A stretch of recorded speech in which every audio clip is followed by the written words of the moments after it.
আজকে তোমাদের নিয়ে যাব কার্শিয়াংয়ের এমন একটা ক্যাফেতে যেখানে গেলে মনে হবে সময় যেন 19 সেঞ্চুরিতে আটকে গেছে। উডেন ইন্টেরিয়ার, পুরনো ছবির গ্যালারি আর ঝাড়বাতির চমক তোমার মন কেড়ে নেবে। শুধু ইন্টেরিয়ার নয়, পকেট ফ্রেন্ডলি মেনু আর অসাধারণ স্বাদের খাবার। পকেট পিঞ্চ ওই 500 টাকা দুজনের।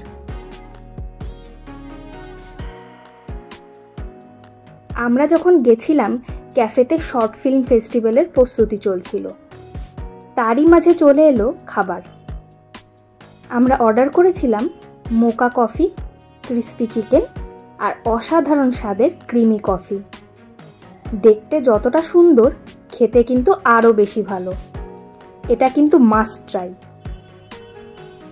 এই দেখো, নামটাই তো বলা হয়নি। ক্যাফেটার নাম ক্যাফে ডি সেন্ট্রাল 1881। এটি রয়েছে কার্শিয়াং স্টেশনে। তাহলে তোমাদের নেক্সট ট্রিপে এই ক্যাফেটা বাকেট লিস্টে থাকছে তো?